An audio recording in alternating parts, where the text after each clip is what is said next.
Hello, friends. Okay, today, first of all, I'm going to apologize because yesterday I was at the dentist and they did something there, some dentistry, and so I have to, won't bore you with the details, but for a while I'm going to have to be speaking a little bit like this until I get used to it. But in my normal fashion, if I rather just sort of throw myself into the deep end as I usually do, so as to just get used to the thing. And okay, so it would have been easier for me to say, well, I won't do a recording for a few days, but I don't think that's the solution. So what I'm saying is that on top of bearing my foreign diction, you will have to put up with my not 100% enunciation. All right, so I remind you that on Sunday, I will do a live stream, if you can join me, at 5 o'clock UK time, GMT. If you can join, I would be grateful. I'm going to discuss a number of things, and also the fact that someone sent me some pictures, and I would very much like to share them with you. So I think it's going to be, I will prepare myself to make it interesting, and hopefully you will join me and comment. By the way, I'm getting a little bit better at that, okay, at the live streaming. I was absolutely panicking the first few times because sometimes it works and sometimes it didn't. And I didn't know exactly how to solve it. And I think the last one, I didn't have to be there preparing myself half an hour before. I sort of managed it with 10 minutes earlier. But I forgot at the end what I'm supposed to do. Really, I would like to do very much, to look at your comments in the chat. And I forgot that. And I know for a fact that someone actually sent me a contribution. I think it was about $10. And I didn't even thank the person, and I can't get back to it. So if you were that person, I apologize profusely. I do appreciate every contribution that you send. Anyway, so today, because I am aware of my mouth and my teeth, I'm not going to get into the meaning of life or anything else like that. Okay, so I'm going to do share with you something a little bit easier that I can just talk about. Something a little bit superficial, but I don't think it is actually. Now, look, when you go into a museum, I'm not very artistically minded, not because I don't want to appreciate it. It's just that I don't have enough knowledge. I don't have enough information. So I look at the pictures and I say, yes, that's lovely, or the same with music. There are some types of music that I certainly love classical music, some pieces more than others. But when you don't have enough knowledge, perhaps you can't appreciate the whole thing that goes into it, So in museums, for example, like the pictures, the portraits, lovely, and so on. When I go through the statues and the vessels and the artifacts, I really don't understand it at all. I mean, I just go through and, oh, this is from the 1st century BC, and I'm there, and oh, okay. But I move on because I don't understand it. That's the problem. Okay, so I was scrolling down things on my phone, or my computer, and I saw a conference, which is done by the March Foundation in Spain. And I did subscribe to it because sometimes they have things, very important things about literature. They talk about everything. They talk about politics and culture and music and art and all kinds of things. I imagine that at one point I listened to a talk and I liked it and I subscribed, and so I keep having it. Normally I don't follow it. And this time I saw ancient Greece. Normally I would just keep going, unless it was something about literature or history that particularly interests me. But this one was about women, how they were seen, how they were depicted, how they were understood in ancient Greece. We're talking about the 6th, 7th, 5th century BC. And it was the thing about women that I thought, well, perhaps could be of interest. Now, they're going to, and they're giving 3 talks on that. And next week, apparently, they're going to give 3 talks on men. Now, men, do not go away, gentlemen, because even though I'm going to talk about what I heard, which is really interesting, you are implied, you come into it, okay? So don't go away. So I started watching this and it was really interesting. Okay, so we're talking about 6th, 7th, 5th century. Okay, so this is by, I will put, actually, you know what I'm going to do? I will put the link below. It is in Spanish, so I don't suppose that many of you will follow it, but I'm concerned about copyright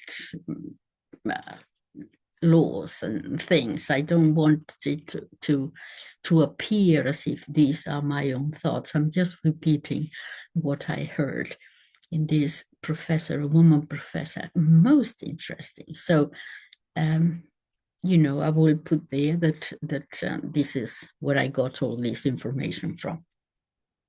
All right. So it started saying, first of all, that in that first of all, she starts saying, look, the way they viewed women is obviously very different from the way we view women now. And sometimes you might find it very strange, and sometimes perhaps even offensive, and sometimes ridiculous, and sometimes just.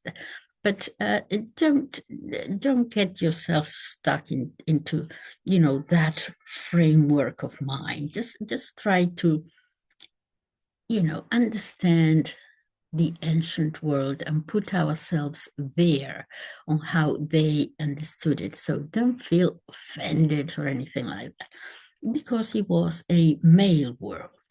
All right. So we were very much an appendix, so to speak, to man. Okay. So just accept it. You don't need to get upset about these things. So that was that. So she starts by saying that they view the world in terms of contraries. We've heard of the yin and yang and the light and dark and so on, but everything was like that. So man, woman, they were opposites. Okay, so and the first question, how is it that we are opposites? We're supposed to be complementary, right, to one another. No, it was opposite. Okay, so man, women, opposites. Okay, now therefore their bodies, and she's going to talk about how they understood a male body and a female body in these contrary terms. Fascinating. Okay, so she starts saying, for example, male was the right-hand side, because the right-hand side is stronger. Women were the left-hand side because it is weaker. It is understood that man, it was understood then that man was dry and therefore female was humid. Oh, I said, okay, I'm interested in this. Okay, humidity business. And then she says, all right, so the body of a male, we know what it looks like, and there is semen there, okay? But the semen, they understood the body as being full of channels, interconnected channels, the humors and so on. Okay, so the semen of a man was actually the life force.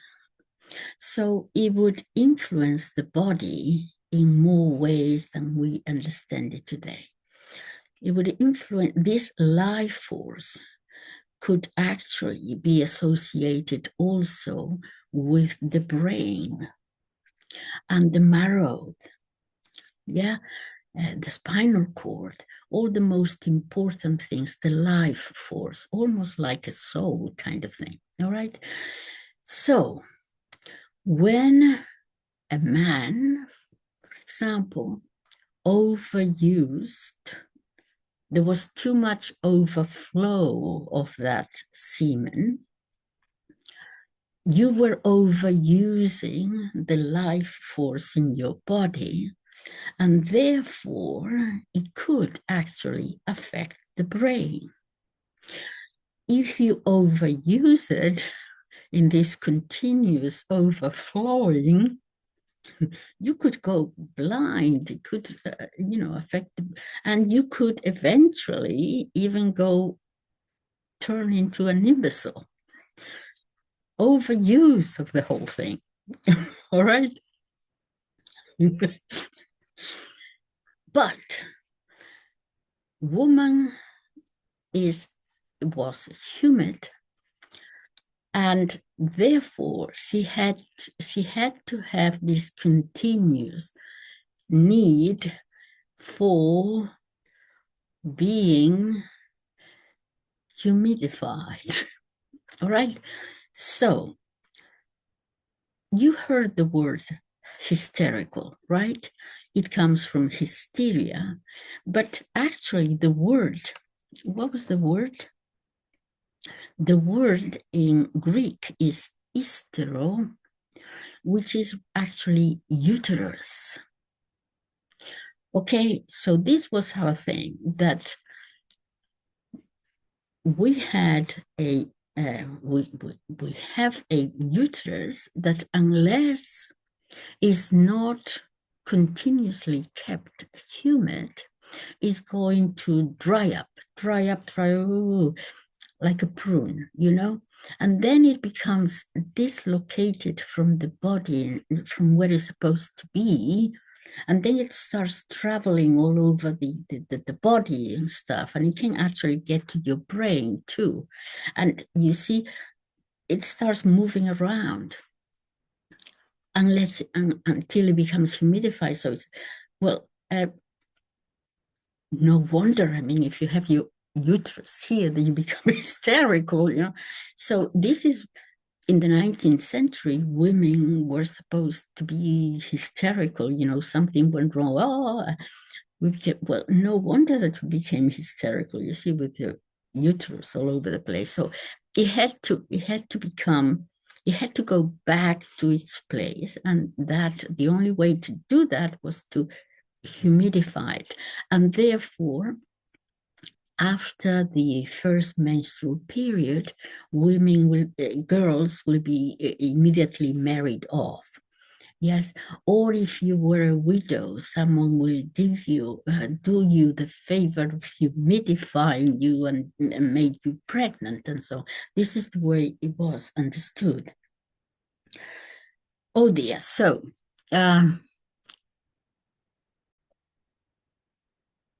So you see a man, dry, strong, muscular, and a woman, and dry, and a woman humid and softer and flabby.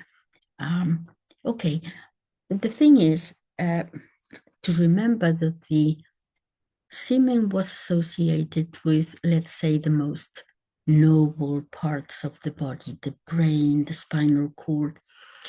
A woman's menstruation was associated with a nosebleed or a hemorrhage of blood in the not as noble a part, let us say.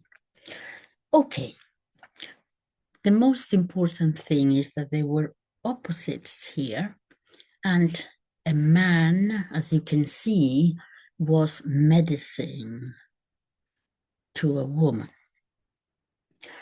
Now, many of these things in the shadow of our mind persist, if you think about it.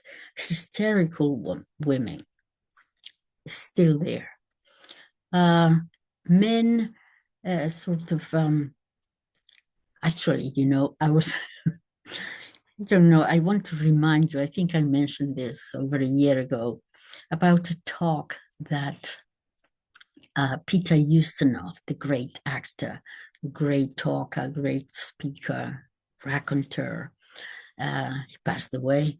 But there is, I believe from the 1990s, there is a talk that he gave, I think it was in the BBC, and it was titled An Encounter with Peter Ustinov. And people would ask him questions. And he was talking about all kinds of things, questions. One of them was about his role in the film, the old film from the 1950s, Quo Vadis. You remember that? Where he is portraying Nero. And he explains in that way that he could only explain it. He was such a good storyteller about his performance there. Nero was mad, okay, the Emperor Nero. The man was insane, okay, but he was also a pervert. I have a reading about Nero also from the kind of emperor he was. You know, he would crucify people and, you know, have, you know, long rows of crucified people and enjoy watching it and that kind of thing. Pervert, because he had this thing about getting married. Okay, so at one time he gets married to this young boy. Okay, and he goes through the whole ceremony of marriage, and the boy is an adolescent, and he's there, and he dressed him as a bride, and so on. And then they would retire to their quarters. But then the week after, he would get married again to the same boy, but now he was the bride, and he would dress himself as a bride. And the young adolescent boy here was the groom. And then he had the perversity of, when they went into their quarters, of making sure that everyone heard. He would pretend to be in deflowered, and yeah, the whole palace would hear these groans and these shouts. He was in pain. My goodness, he was losing his virginity for the 500th time. And he was weird. Okay, so Peter Ustinov had to depict him in this film. And he said that he was really worried at one time, because he said, look, actors, the theater, before the camera and before microphones and before everything else, actors had to perform most times out in the open air, 2,000, 3,000 people. So you have the old tradition of acting, which is this elaborate thing, with a, and if you have to express fear, you have to go like this. It's almost like a pantomime for children, or surprise. Okay, well, that went with the flood, but he was explaining, look, I was brought up in this new way of acting where there is a camera there right in front of your face. All right. So he was trained to say, you don't need to go like this anymore. You don't worry, the camera is there. All you need to do is to express with your eyes, with, your disappointment, your anger, whatever it might be. The camera is right there. You don't need to overact. He said, I was trained, obviously, in that tradition. But the director of the film wanted me to go like this. And he said, I was really, really serious, really concerned, because I thought this is going to turn, it's supposed to be a serious film, is going to turn, if I start acting like that, it's going to turn into a pantomime and a comedy. This is a disaster. It's going to finish my career. I mean, what kind of actor is that, going like that, sort of mad? And he was really worried. And he asked the director, look, are you sure that you want me to do this? And he said, yes, actually do it a little bit more, a little bit more. And he said, I was actually really, really concerned about it. And he said, so he said, well, I eventually did it like that. I thought about leaving the film altogether because I thought it was going to ruin my career, but he said, no, okay, so I needed a job. So I continued on, and it was a great success. So obviously, he said, the director knew better than I did at the time. I thought I had comprehended the madness of this man, but perhaps I hadn't. Anyway, this in order to say that there was another question, and that was about his childhood and his school. Can you tell us something about your childhood and where you went to school? And he started talking about it. And one of the things he mentioned was the lack in those days of what we now call sexual education. It used to be, for us old timers, the facts of life. Your parents would sit down with you and tell you the facts of life and the birds and the bees and all that, or the school did it. And he said, one day, I was actually talking to a friend of mine, don't remember the name, and they were discussing this about, the how awkward in their schools were this one particular day when they had to get all the boys together and give them a little bit of a lecture about the facts of life. And his friend said, oh, mine was the best one of all. Master came, we all had to join there, and he was obviously very awkward and about it. And he said, okay, so everyone is here. Williams is here. Jones, Brown, everyone here? Yes, we'll close the doors. All right. Now, going to talk about the facts of life to all these boys. He said, if you touch it, it will drop off. And that was the lecture on the birds and the bees. I mention this because some of these things that the Greeks thought 6,000 years BC are still with us, as is hysterical women. The idea, okay, it comes from the uterus. All right. What else? So I thought, what is it? Anaxagoras. Anaxagoras is about 6th century BC, I think. Anaxagoras, therefore, with this understanding of the human body, was the one who explained there is, the right and the left, and a good side and a bad side, and a strong side and a weak side. That was where the weak sex comes from, still with us. And well, it's true, we're not as muscular, obviously, as men. But he said, therefore, that man was right, woman was left. You could apply that to procreation. When babies at the time of the, what's the right word? Not procreation. Okay, at the time during a sexual intercourse, okay. Okay, a man actually could decide whether he wanted a boy or a girl at that time.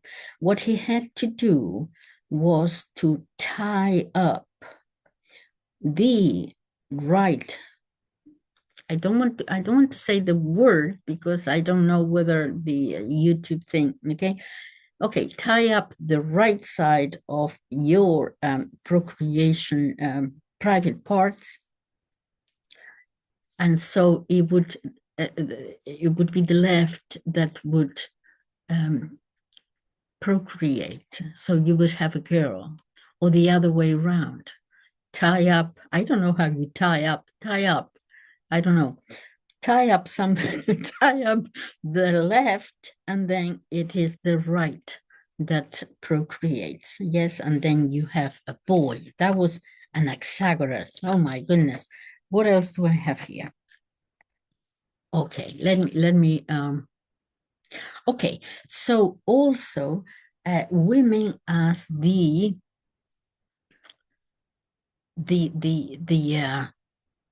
source of all evil. I will have to do a video on this because okay, so for example, you have Pandora. Pandora was the creator of the human, of the women species, okay? She was made by Zeus out of clay. And there's a whole beautiful mythology about that. But the point thing, about Pandora's box, because Zeus was mad at something. Someone had stolen his fire. And anyway, he said to her, don't open that box. And of course, being a woman, you only need to be told not to do it. So she opened the box and all the evils of the world appeared. Woman, guilty. The same as with Helen of Troy. Okay, Helen of Troy. She was stolen by Paris. Actually, it might be more accurate to say that, yes, she was raptured, but she wasn't entirely unhappy about it. She seemed to be quite happy with Paris. Menelaus, her husband, was kind of an older man, blah, blah, blah. Anyway, so what do you have? You have that great war, okay? The 1,000 ships and all that. Again, a woman. Okay, so all I can say is that thank God for Christianity, which gave us the same dignity as man and elevated us. We have a soul like men, our bodies are different, and therefore everything else is different. But in terms of worth and value, I think we have to credit Christianity for that. But let me give you Semonides, because I have been doing this for 2 years now. there are a lot of things that keep repeat. I'm not 100% original all the time. Okay, I sort of sometimes repeat myself. And I remember quite a long time ago that I read you little tiny bits from the sayings of Greek authors from literature. And there was this Semonides who had this thing about women. I mean, blaming us for absolutely everything. Simonides is about 6th century BC, and he compares us to an ape and a pig and a this and oh my goodness, you know. And it was just a paragraph. And I remember that I had many comments about it from men saying I was laughing my head off.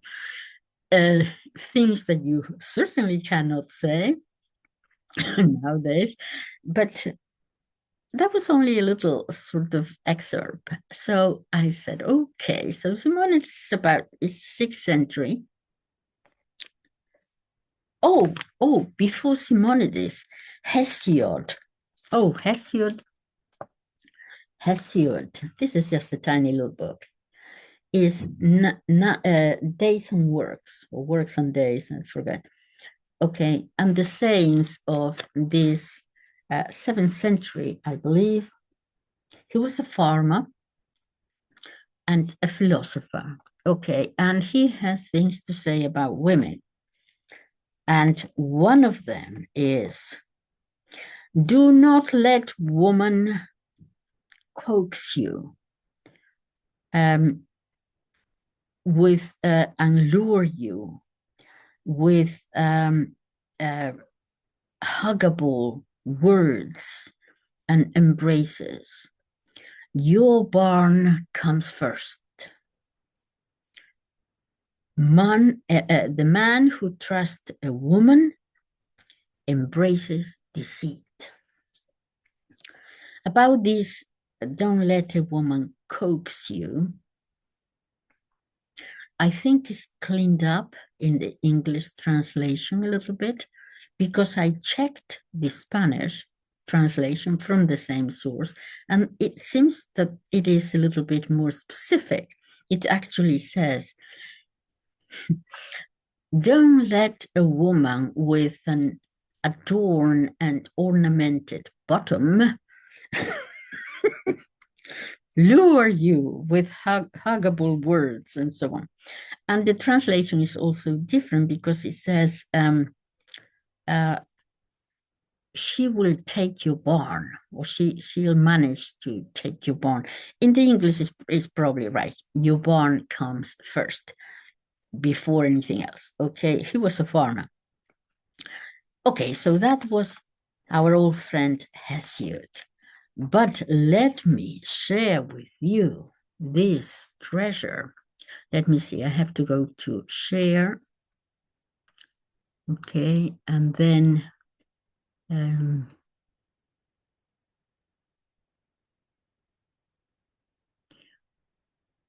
okay. So, can you see it? I hope so. Women by Semonides of Amorgos, poem 7. Translation and notes, copyright 1995, Diane Arnson, Svariand. Okay, so I hope I can read it. Okay, since I mentioned who the translation comes from. From the start, the gods made women different. One type is from a pig, a hairy sow, whose house is like a rolling heap of filth. Wait for me. And she herself, unbathed, in unwashed clothes, reposes on the shit pile, growing fat. I hope, guys, you're enjoying this. I am your super ego, I think, here a little bit, some of you. Okay. Reposes on the shit pile, growing fat. Another type the gods made from a fox, pure evil, and aware of everything. This woman misses nothing, good or bad. She notices, considers, and declares that good is bad and bad is good. Her mood changes from one moment to the next. It's that uterus of ours traveling around. One type is from a dog, a no-good bitch. This is getting serious. A mother through and through. She wants to hear everything, know everything, go everywhere, and stick her nose in everything, and bark, whether she sees anyone or not. A man can't stop her barking, not with threats, not when he's had enough, by knocking out her teeth with a stone. With a stone, and not with sweet talk either. Even among guests, she'll sit and yap. The onslaught of her voice cannot be stopped. One type the gods of Mount Olympus crafted out of earth, their gift to man. She's lame and has no sense of either good or bad. She knows no useful skill except to eat. And when the gods make winter cold and hard, to drag her chair up closer to the fire. Another type is from the sea. She's two-faced. One day she's calm and smiling. Any guest who sees her in your home will praise her then. This woman is the best in all the world and also the most beautiful. The next day, she's wild and unapproachable, unbearable even to look at, filled with snapping hate, ferocious like a bitch with pups, enraged at loved ones and at enemies alike. Just as the smooth and rippled sea at times stands still, a joy to mariners in summer, and then at times is wild with pounding waves, this woman's temperament is just like that. The ocean has its own perplexing ways. Another type is from a drab, gray ass. I'm enjoying this. She's used to getting smacked. Oh dear. And won't give in until you threaten her and really force her. She'll do her work all right and won't complain. But then she eats all day, all night she eats, everything in sight, in every room. And when it comes to sex, she's just as bad. She welcomes any man that passes by. Another loathsome, miserable type is from a weasel, undesirable in every way, uncharming, unalluring. She's sex-crazed too. But any man who climbs aboard her will get seasick.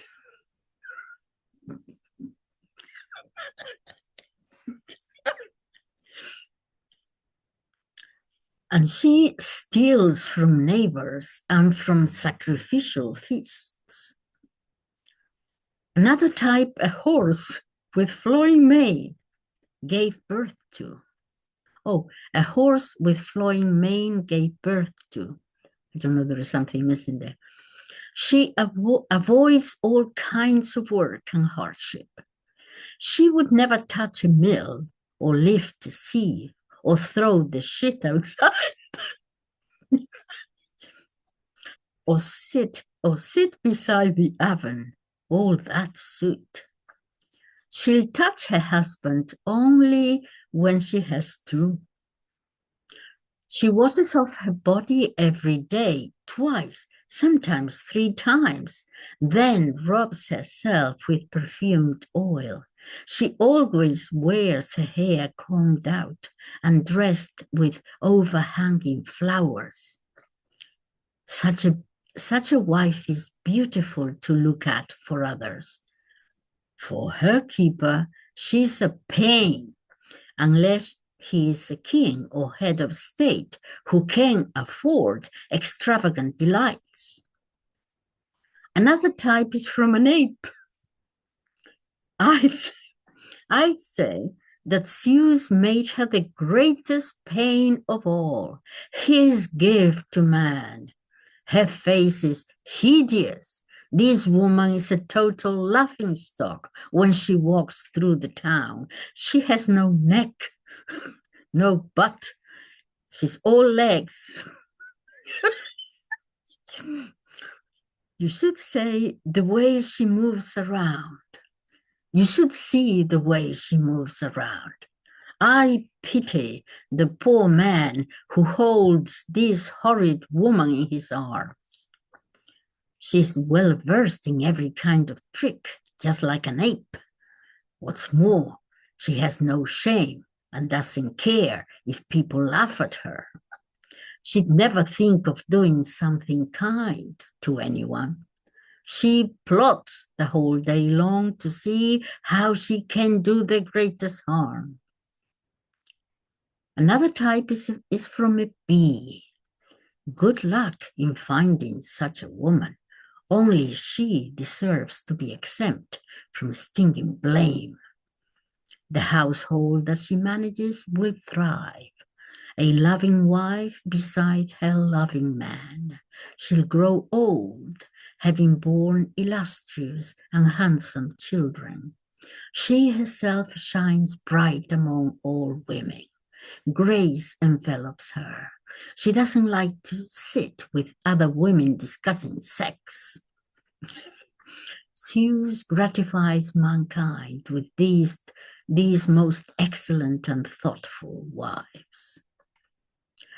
But by the grim contrivances of Zeus, all these other types are here to stay side by side with man forever. Yes, Zeus made this the greatest pain of all, woman.